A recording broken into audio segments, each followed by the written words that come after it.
It's me, Coach Jason. We're back. I'm joined by Coach Bunge here. All right, Coach Bunge. We're doing behind the scenes. You just ran an incredible game. Tell us about it. So this was a second two-part campaign. I kind of like jumped at the end of the campaign, but sent them into. They were in Yggdrasil, which so basically in this thing where it's a bridge between this world and the Feywild. So the Yggdrasil is diseased, and they're trying to rescue their an old ally, King Koala. Yeah, and for anyone who's like, what is that? This is the Tree of The Life. Tree of Life. In Right. mythology, it holds all the different realms together. Yeah. This one's not that big, but still very large. But so they're inside, place is rotting out from the inside. They found this gnome who was like disappearing and everything. It seems like it was inhabited with being gnawed on these great giant insects. So they dealt with these lightning bugs that actually emitted lightning. Yeah, actual lightning bugs, exactly. But then they get out, they found this like tree house on the outside, these ancient portals. They have to be altered, so they're jumping between the ancient portals, but they can only alter, with a lever, switches them 90 degrees, so they have to be careful where they're ending up and bouncing between different portals. Yeah. Unfortunately, we're unable to end the encounter tonight, but we're going to be doing it again later. But it was To be continued. To be continued. They're bounced between portals as insects attack various limbs of the trees, and they're trying to. Because important note, the Jenga tower you see over there marks the structural integrity of Yggdrasil. So on several, they started by removing some. If you're familiar with the game Dread, direct inspiration for this. So as they started by removing some, and as things progressed, as insects were continuing to attack, more of them were coming out. So they're trying to complete this. They're trying to complete that final encounter, do all the damage and everything, while maintaining the structural integrity. Well, before Yggdrasil collapses. Right. So we're pulling from the Jenga tower, and it actually represents the integrity of the tree structure that we're inside. 100%. Right. So they're attacking every time Yeah. they a chance to deal damage. They're pulling that. Right. We had one kid with a wand who I'm like, you're gonna knock this over. I know, So yeah, Every time it's- I was flinching as he was lunging for him. Like, okay. And you started us out with multiple pulls. Oh yeah. All three of us had to pull 3 times. So it could have been bad, right from the jump. Oh, so it was yeah. good, but that's nobody knows what's going to happen, right? Exactly. Actual yeah. dread. Yeah. All right, what about the movement mini games that we did today? So we had follow the leader because Ratatoskr, another thing from Norse mythology, is the messenger of the gods who lives within the queen. So they met Ratatoskr, and they had to keep getting him as a companion. They had to chase him down. So we had a follow the leader mini game. Jumping through the portals. So they're jumping through portals. They're running through the things. So we had them. I set up many individual movement challenges. And they're like, follow me around. I'm crab walking. I'm bear. So it's like an obstacle course. Yeah, exactly. Right? So we have 2 agility ladders, Bosu, and we're doing some floor exercises and going around and around. Also using good use of music. That's one of the other things that we always implement, not just at the gaming table, but in the movement gym. So we had to follow you for the entire length of the song in order to actually successfully chase down this squirrel. And I gotta say, Right. you were breathing heavy after that. I was proud of it. That was I got work. people proper. We did some technique work today. We did worked on hinge as a motion. It's very good for a lot of extra things. We did a rowing challenge because at one point the tree partially collapsed, and to represent climbing back up, I had people doing some rows With the TRX. with the TRX. Love the TRX. Right. Exactly. Here. If we can do it without making too much noise. Oh my God. Yeah, I'm sorry. All good. I'm sorry. But this was incredible. So we did our TRX rows. You said hinge. You're talking about hip hinges, right? Another extremely important movement skill that we want everybody to learn. And another fun thing here, this was a family session. Yep. So, family game night, right? Family fitness game night. And a live action fitness first, the dog joined us. Okay? Yeah. And actually, it was really fun. The dog did very well, but it was fun. Speaking of tension levels, by the way, Yeah. it's the dog with the Jenga tower on here definitely raised everyone's tension level. Oh, that dog was so good. Yeah.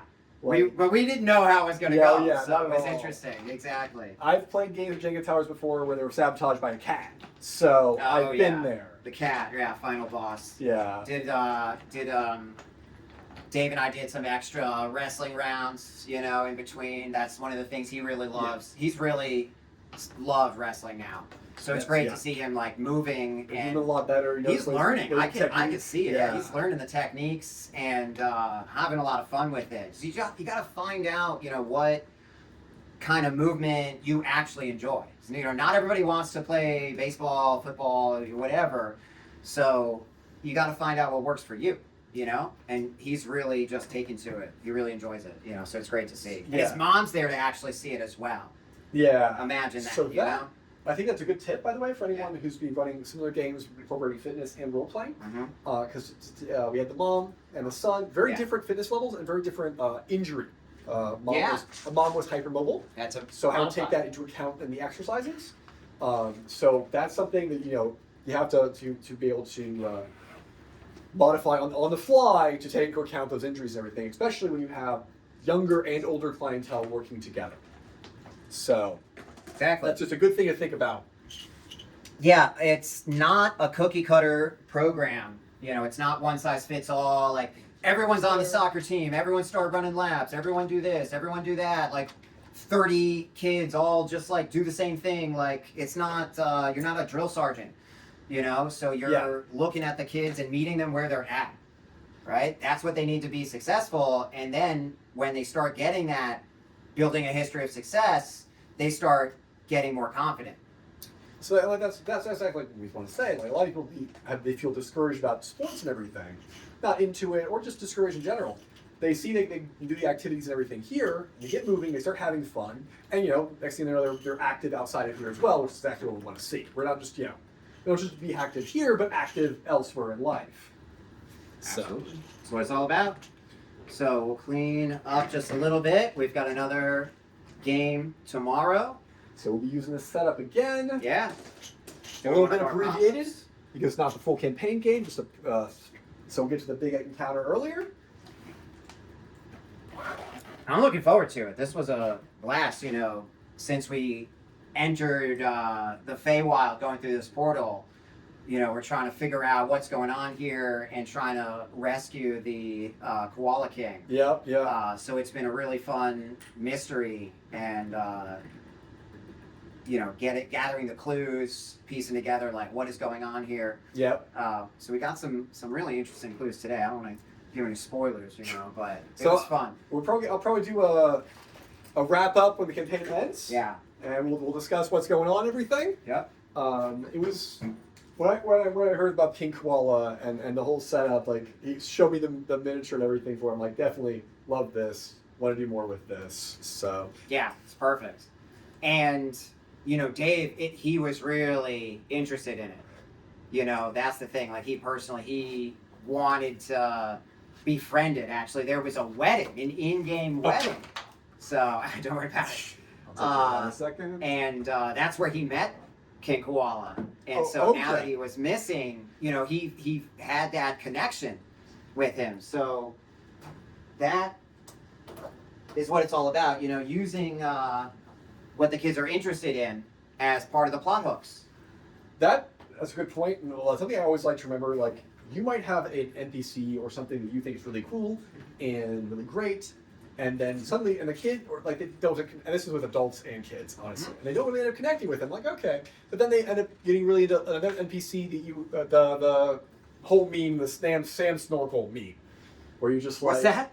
You ever heard, it's a D&D meme where you're like, there's this one guy, the metal arm, and covered by, he has 3 sentient fireballs around. So it's clearly saying, talk to this guy. Okay. And they're like, is anyone else in the bar?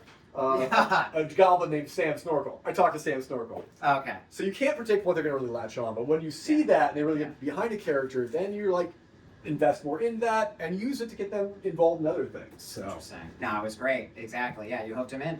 It's like, this is my first full camp family game. Like, a couple I've ran at this, and I think it's rewarding in its own way. I've ran for young kids. I've ran for 50-year-old dads who never played D&D before. But seeing a family come together is really cool, and I like it a lot. Right. And, last thought here.